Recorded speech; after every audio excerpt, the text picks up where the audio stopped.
This is the 2019 Audi RS5 Sportback.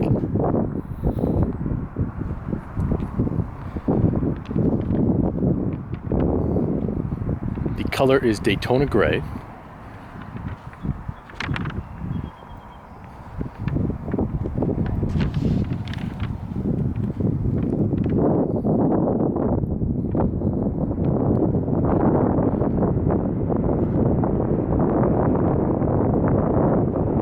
Starting at the front, black honeycomb grille with the chrome accents around.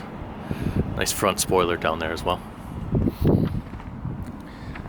The wheels, these are mill-cut wheels rather than machined wheels. Benefit is you actually get a bit more depth and definition. Whereas the other style typically is just flat. This is also equipped with the red brake calipers. Now these are 20-inch rims.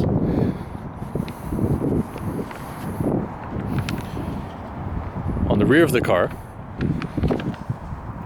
large dual exhaust right there, and a rear diffuser.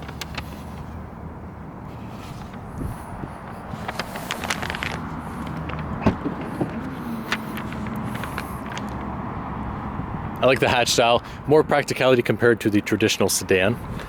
And then this is the amount of room in the rear.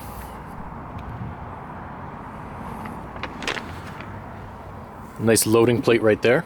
This is 40-20-40 split folding. So if you want, you can actually load something a bit longer in the middle, and it doesn't impede the comfort of the second row passengers too much.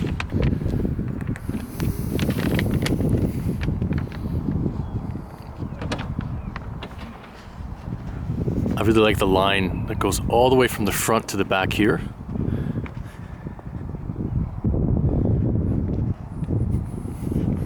I'll show you what that looks like at the front too. On the A4s, it tends to be more of a straight line. With the 5 line, the A5, S5, RS5, and same with the Q5, you kind of have a more sloping that gets higher as you go to the rear.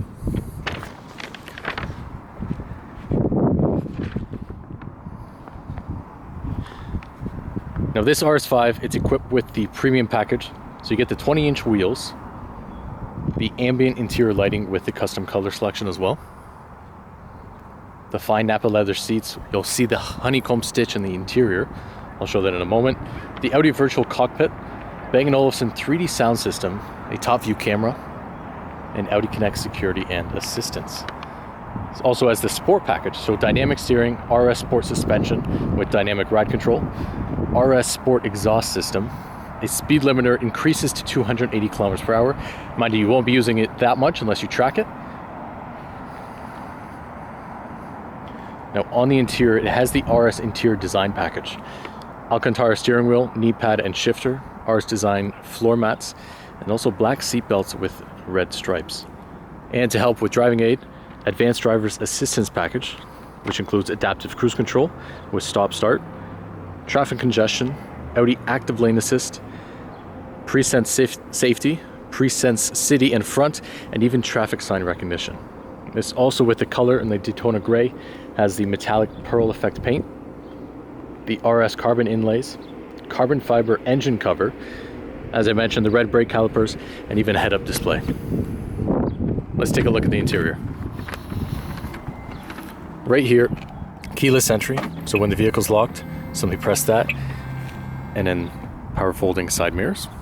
And there's a sensor right on the rear there, so as soon as you put your hand inside, opens up, the window drops down a bit. These are frameless windows. Not many vehicles have this now, and it's one of my favorite vehicle features. I still have that on my old car. This is the Alcantara right on the side there. You also have that on the rear.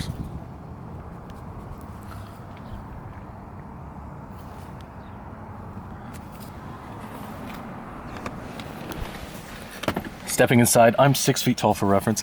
I have the seat at one of the furthest back positions. It's not even my driving position, but that's the amount of room there. Even with the sloping roof, because it's the Sportback as opposed to the Coupe, I do have more room. This will be individual air. and also a 12 volt.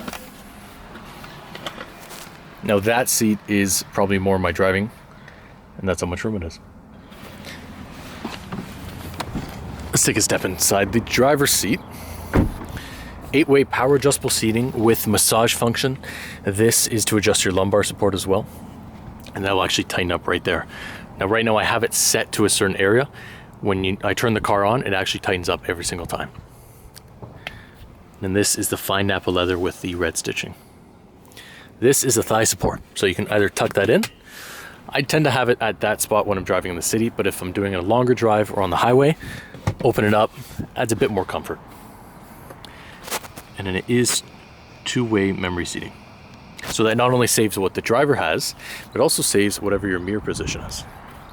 But I want to turn the car on, have you listen to the exhaust. First, before I do that, I want to show you what it's like. The frameless windows.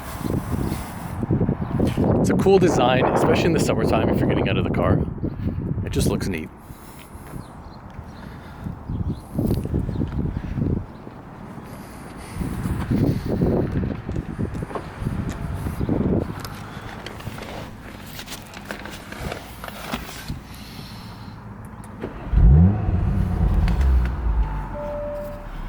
Now the vehicle is warmed up, so I'll rev it for you.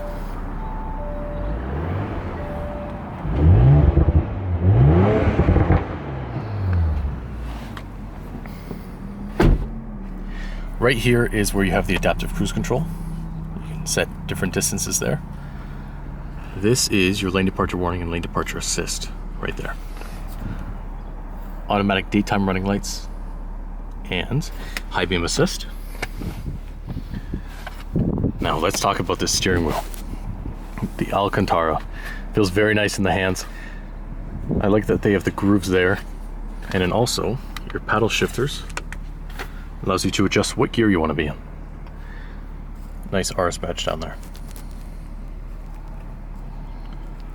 Now this is the Audi virtual cockpit.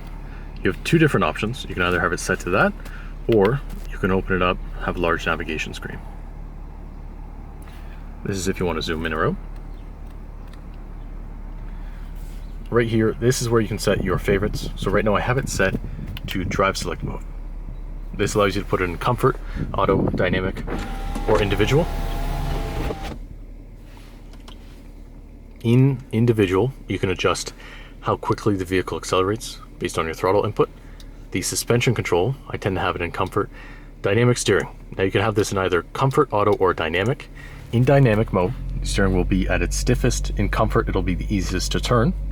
And then in auto mode, if you're driving in the city, it'll be, or even at slower speeds, it'll be easier to turn. The faster you go, the more stiff the steering becomes. Your sport differential. If you're taking a turn and you want to have a tighter turn, essentially what happens is it sends more power to the outside wheels, and it genuinely feels what I would imagine an F1 car feels like. And in the engine sound, you're gonna either have it in comfort, auto, or dynamic. I've been in dynamic just because I like the sound of these. Like that.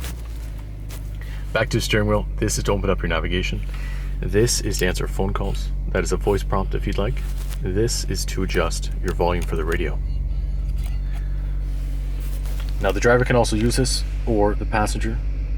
That way they don't have to reach up to there if there was one. This is your traction control.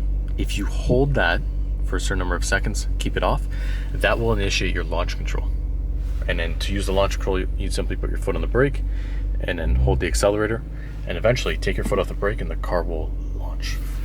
These are your parking sensors, and then this, if you want to turn off the screen, tends to be at night, so you have less distractions. Your HVAC system, it is all individual. So this can have individual, the passenger can have a different temperature, and same for the rear. It has a nice tactile feel and also the click. Heated seats for both the driver and the passenger with 3 different settings. Right here is where you control the MMI with the touchscreen. So you have navigation, telephone, radio, media, and if you want, you can actually hook up Apple CarPlay and Android Auto.